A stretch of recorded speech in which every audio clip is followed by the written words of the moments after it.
Hey y'all! Pokemon Red using only one Slugma was a goopy good time, so let's continue this week with a pretty cool Pokemon. This week, I'm going to try to beat Pokemon Crystal using only one Mantine. As usual, the rules are I can only use Mantine in battle, and I can't use any trainer items in battle. By the way, if you like this kind of content and want to see more, be sure to subscribe and check out more of these videos on my channel. Mantine is a very interesting Pokemon. It's a flying and water type, known mostly for taking out Steve Irwin. In terms of stats, they're all pretty great except for a pretty poor attack stat, but it's got one of the highest special defense stats in the game. The move pool is very strange though. Mantine only gets a single flying type move and wing attack, and the rest of the moveset's just water, ice, and normal. Kind of a mixed bag. Well, still, I'm pretty excited to do this, so let's just go ahead and get right into it. Off at Professor Elm's lab, I used the Universal Pokemon Randomizer to replace Totodile with Mantine so that our rival will pick Chikorita. While we're technically neutral to Razorleaf, I still think Meganium will be the hardest of the three starters for Mantine to handle. Mantine are known for letting Remoraid tag along as they travel around the ocean, giving them a lift wherever they need to go. As the original aquatic ride-sharing proprietor, I nickname our Mantine Scuba Uber. Mantine starts off with just Bubble and Tackle, and since our attack is so low, even a resisted 20 base power Bubble is still stronger against the rival's Chikorita than Tackle. Sadly, we only managed to win thanks to our Berry healing back 10 points of health. Also, can you just imagine how derpy it must look to see this giant manta ray spitting teeny little bubbles out of its mouth? Heading off to the gym in Violet City, I take on the flying type gym leader Faulkner. We managed to beat his birds without getting into too much bubble trouble, and we could have even relied upon Supersonic, but that wasn't necessary. Honestly, Bellsprout Tower was more challenging because I barely did any damage and kept running out of Bubble PP. Speaking of Bubble, it's time for another rival battle against Bubs. Step right up, folks! It's Bubble versus Bubs, showdown of the century! Well, it's not really that exciting actually. Supersonic helps us to deal with what is usually a very frustrating Ghastly, and his Zubat plagiarizes my strategy by going for its own Supersonic. And I get back at him by plagiarizing his plagiarism with the Supersonic on the Bayleaf. Haha! Confusion helps us to knock out the Bayleaf without taking too many Razor Leafs, which is good because even with our high special defense, critical hits kinda hurt. After beating Bubs in a bubble battle, I go take on Bugsy the Bug-type gym leader. His Scyther is a huge problem though. Even though we resist Bug-type moves, never underestimate the power of Fury Cutter. With enough turns, it builds up huge damage and takes out our health in no time. Plus, a good old-fashioned quick attack also does a lot of damage. Never underestimate the power of a quickie. Learned that one in college. We just barely survived to win the battle, thanks to Supersonic Confusion breaking the chain of Fury Cutter, which is not to be confused with Furry Cutter. One's a bug move, the other is someone trying to skip the line at a convention that their grandparents probably wouldn't approve of. Next up is the Goldenrod City Gym and Whitney's Miltank.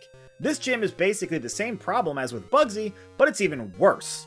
Rollout is Fury Cutter, except it's Rock type, and Mantine is weak to that, so yeah. Supersonic is our best bet to prevent things from rolling out of control. Thankfully, along the way, we also learned Bubble Beam, which is not only much stronger than Bubble, but also has a chance to lower the opponent's speed, which lets us get an extra hit against a much faster Miltank and snag a win from the udders of certain defeat. Off at the Burnt Tower in Ecruteak City, I have to take on the rival Bubs once again. Did you like Bubble Beam? Well, guess what? It's gone! In Ecruteak City, I took down all the Kimono Girls and received the HM for Surf as a reward from some creepy old geezer. Surf is the strongest water move Mantine will receive in this playthrough, and it's really nice to have it this early in the game. This battle with Bubs is usually one of the hardest ones in the game, but with Surf, he just gets washed away with the tide. Since there's not much else to say about this battle, it's once again time for Fun Facts with Andrew! Did you know that a group of manta rays is called a squadron? How awesome is that? Picture a fleet of Mantine screaming across the sky. It's like Top Gun, but with gills. Next up is the Ecruteak City Gym leader Morty. This battle is kind of a coin flip. When Morty's Gengar lands Hypnosis, we usually lose. When he doesn't, we usually win. I'll have to keep in mind for future runs just how big of a difference Surf makes for these last two battles. Normally having to deal with Curse when you have much weaker moves makes these battles almost impossible to win once you've been hit with a Curse, since it basically means you have 4 turns, not including any knockouts you pick up, to win the battle. But with a strong move like Surf, Morty crumbles faster than a fish taco. Man, I gotta be careful with these Pokemon runs. Every time I do a water type, I get a hankering for seafood. Speaking of surf and turf, after beating Morty, our Scuba Uber ferried us over to the Cianwood City Gym to take on Chuck, the fighting type gym leader and resident Fupa expert. I expected this battle to be easy, and in a fair world it would have been. But he should probably change his name from Chuck to Luck, because this dude just hit 2 raw dynamic punches. And usually, you gotta pay extra for that kind of thing. On the next attempt, things go much better for us. We're able to surf our way to victory. You might be thinking, why are you using Surf on Poliwrath? Doesn't it resist? Yes, it does resist, but our attack is so much lower than our special attack that Surf still does even more than Takedown. Okay, so we make our way back across the ding-dang ocean, and now we're taking on Jasmine in the Olivine City Gym. Her Magnemites both know Thunderbolt, so if not for Surf taking them down in one hit, our double weakness to Electric would really make this battle difficult. Good news for us then, the Magnemite sucks. Her Steelix barely survives a Surf, and she astutely sets up Sunny Day to have the damage of her water move. Then she heals with a Hyper Potion, and even critical hits a Rock Throw just for funsies. Jasmine, please stop it, Jasmine. The battle is over, Jasmine. With Jasmine out of the way, I head on over to Mahogany Town to take on the Ice-type gym leader, Price. He doesn't exactly pose any threat to us, but he's still kind of annoying. His Piloswine is weak to water, so heck yeah to that, but his Seal and Dugong both resist water. So, beating up those blubbery buffoons is a lot like trying to slice bread with a popsicle. Things are just flipping and flopping around, and I'm not really getting anywhere. Yeah, you know, Surf is great and all, but Mantine really could use some better moves, like what I wouldn't give for Thunderbolt. Heck, even Thunder Shock would be better than Wing Attack. In the Team Rocket Radio Tower anime arc, we take on the rival Bubs in the basement underground. Most of Bubs' team at this point can't even hang with our stuff, and Mantine surfs his team away lickety-split. Then there's the Meganium. Even with the Icy Wind TM we got from Price, that stupid thing comes out and paralyzes us with Body Slam. And then we proceed to be fully paralyzed so many times that we almost lost the battle. Talk about thickness stopping you in your tracks. Am I right? Now for the last Johto gym leader, the Dragon Leader Claire. A few of her Pokemon have Thunderbolt, which spells certain doom for Mantine. So I gather all the money I can scrounge to exchange for coins so we can get the TM for Blizzard from the Game Corner. Blizzard is the strongest ice move in the game, and Dragon type is weak to ice. So we take her down with less Blizzards than there are abs in a six-pack. Not that I know anything about that, because I like rice too much. Before the Elite Four, we traverse Victory Road and take on the rival Bubs one last time. At this point, this contrarian chump doesn't stand a chance, and Mantine comes right out the gate and one-shots his whole team. Not even the thickest Meganium in the world could withstand the Arctic assault of Mantine's Blizzard. Kinda crazy how good water and ice coverage is together, and the only thing that really gets in its way is, well, water and ice. Hey, good thing Lorelei's not in this game. Alright, here are the stats and moves at the Elite Four. Mantine is only level 48, which is pretty low considering how lopsided the level scaling of this game can be. Also, just look at that special defense stat. Heyo! Up first is the Elite Four Will, and with the power of Surf and Blizzard, most of his team goes down without a fight. Most. It's that dang Slowbro that's such a nuisance. It resists water and ice, plus it raises its special defense with Amnesia, so forget that. Then I start hitting it with our already weaker Wing Attack, and then that frumpy pumpkin starts using Curse to raise its defense. So I guess it's back to using Surf. It's not even like Slowbro can do anything to us. It's basically just wasting our time. Like somebody using the phrase, let's assume for the sake of argument. Next up is Koga, and we won this battle on the very first try with absolutely no problems at all. And if you've watched this channel long enough, then you know that that's sarcasm.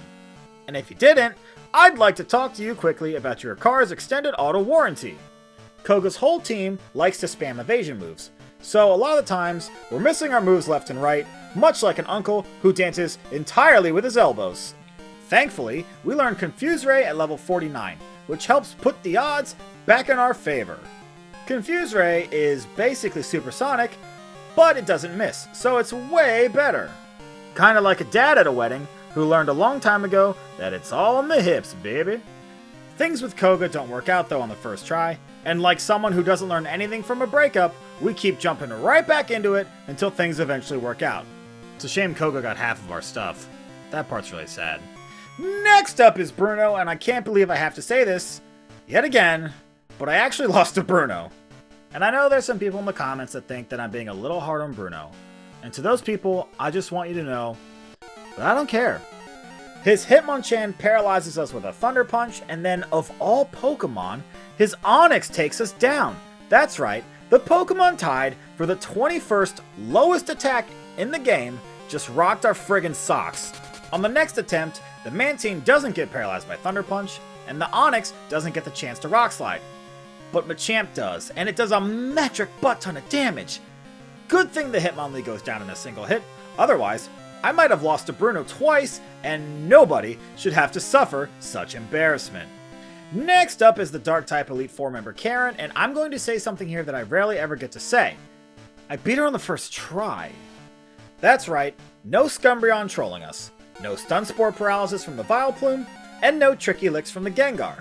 No, in fact, Mantine just floats into the battle and immediately starts taking names. I don't even have time to gather my thoughts before the battle's actually over.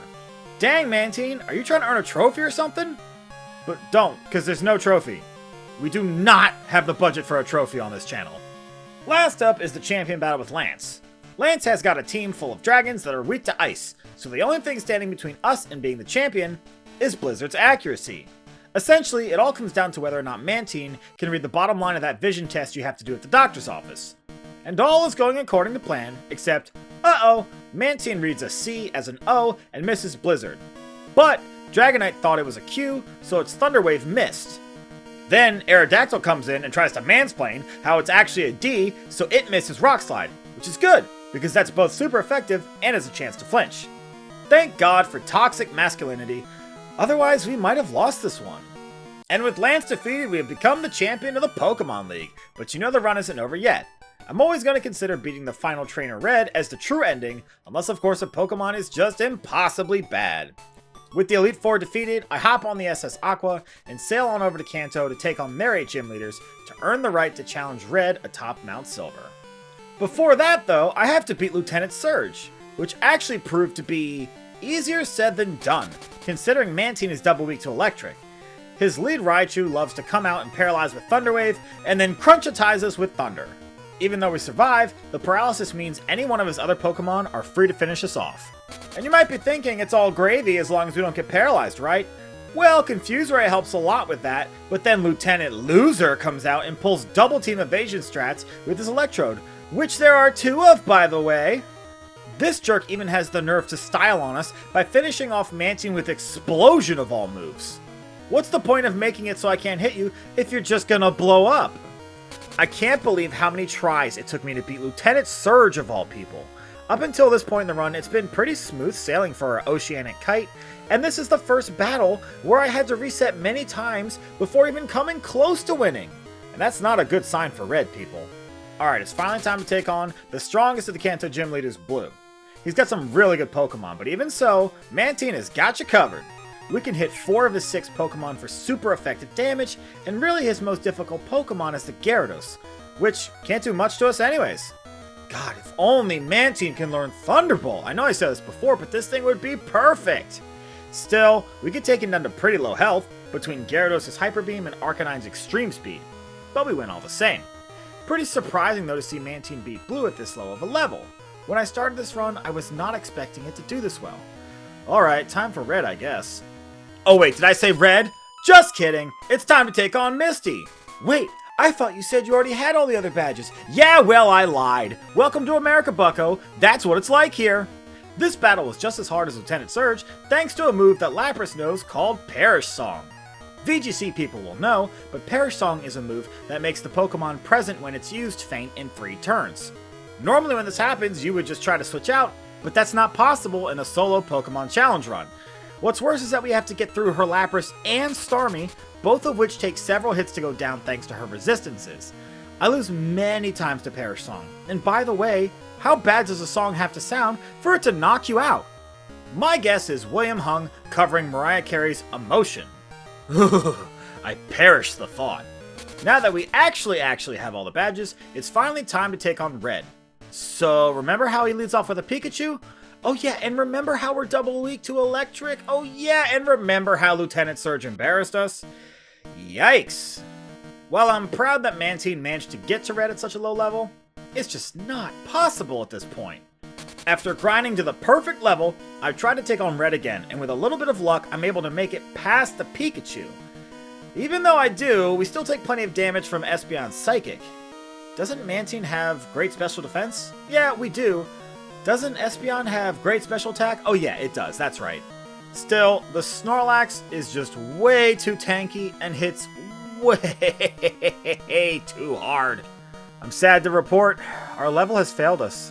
Okay, so I've tried a few different strategies to get past the Snorlax, and the best one involves using Toxic and Confuse Ray to stall for turns and rack up residual damage while healing ourselves a little each turn with leftovers. This strategy works really well, but it still requires dodging a Thunder from Pikachu. So, at level 77, I'm finally able to outspeed the Pikachu, and with a decent amount of confusion luck, we're able to get past the Snorlax. Plus, it still requires Snorlax not going for rest to heal off the Toxic, but then again, Snorlax isn't exactly known for being a smart cookie. It's really just known for cookies. Blastoise is hard to take down because it resists water and ice, but Toxic helps a lot with that. After the Blastoise goes down, it's pretty much over. Charizard and Venusaur can't touch us, and they both go down in a single strike, just like Steve Irwin. And with that, the challenge is over! Mantine was a pretty fun Pokemon to use. It's kind of like a discount Gyarados, but cute instead of angry. Also, I know there weren't as many puns in this video. I meant to add some, but it got a rave for me. Well, as always, I want to thank you for making it to the end of this video. These videos are so much fun, but also a lot of work, so I really do appreciate it. There's a playlist on my channel where you can find the rest of my Pokemon Challenge videos if you want to check those out as well. And if you like this kind of content and want to see more, be sure to subscribe and enable notifications so you'll know right away the next time one of these episodes is uploaded. And let me know in the comments what other Pokemon you want to see, and I'll probably do it. Next week, I'm going to try to beat Pokemon Red using only one Aerodactyl. Anyways, until next time, rest in peace, Steve Irwin, and to everyone else,